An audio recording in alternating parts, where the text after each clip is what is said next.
ہماری پھپھو دونوں پھوپھیاں بہت اللہ کی بڑیاں تھیں، اور اس طرح سارے بڑے اچھے لوگ گزرے.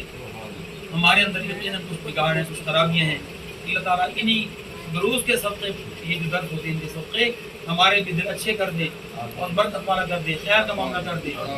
اس لیے تو یہ میں نے ان کو بڑے زور دے کر کہا، یہ اس بات پر نہیں آ رہے تھے کہ ریکارڈنگ نہیں ہوگی. میں نے کہا ہوگی، اس لیے ہوگی کہ اتنی محنت کر کے بندہ جب اس کو کرے محفوظ ہو جائے، آگے نیٹ ورک چل جائے تو دنیا کو بھی پتہ چلے کہ ہمارے استادوں کے استاد صاحب کی جو آگے پہنچے ہیں وہ کہاں پہنچے.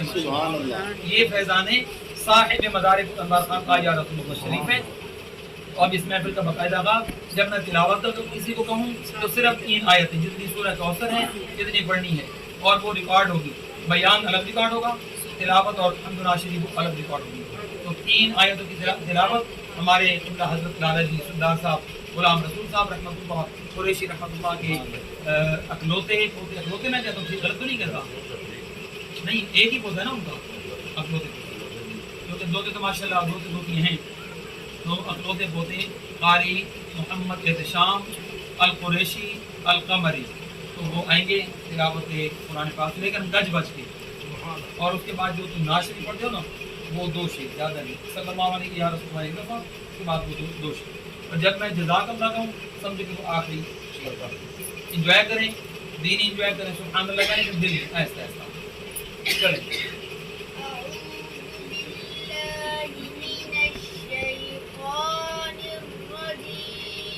اللہ اکبر. بسم اللہ الرحمن الرحیم. سبحان اللہ. قل هو اللہ احد. سبحان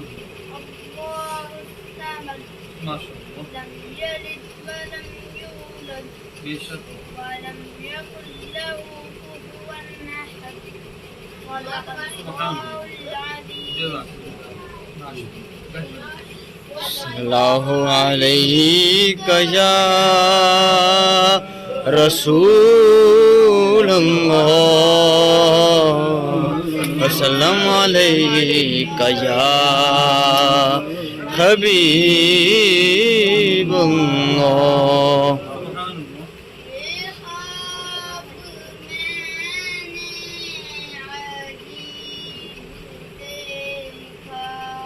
سبحان اللہ. نبی کا روضہ قریب دیکھا. سبحان اللہ. سبحان اللہ. ماشاء اللہ. یہ خواب میں نے عجیب دیکھا. نبی کا روضہ قریب دیکھا.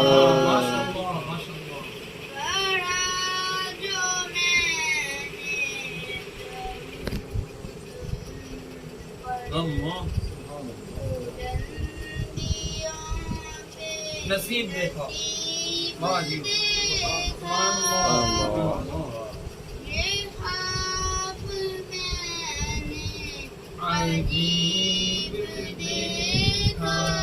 نبی کا روضہ قریب دیکھا. سبحان اللہ.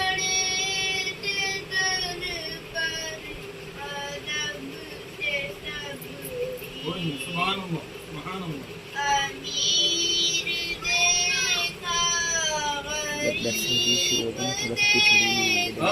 اللہ. یہ خواب میں نے عجیب دیکھا. نبی کا روضہ جزاک قریب جزاک دیکھا. ابھی قاری احتشام اجاز القریشی القمری نے جو شعر میں کہا نا کہ روضہ رسول پر ادب کے ساتھ صلی اللہ علیہ وسلم، صلی اللہ علیہ تو یہ بات خواجہ جنید بغدادی رحمۃ اللہ وسلم. جب وہاں پہ گئے تو انہوں نے نہیں خواجہ غالباً خواجہ معین الدین چشتی اجمیری رحمۃ اللہ، یعنی کامل ایک بڑی تھے انہی میں سے کوئی بہت بڑی ہستیوں میں سے تھے. انہوں نے اس طرح نقشہ یوں بھیجا تھا: ادب گاہیس زیر آسمان از عرش نازک تر. نفس کہتے ہیں جان کو، دم کو،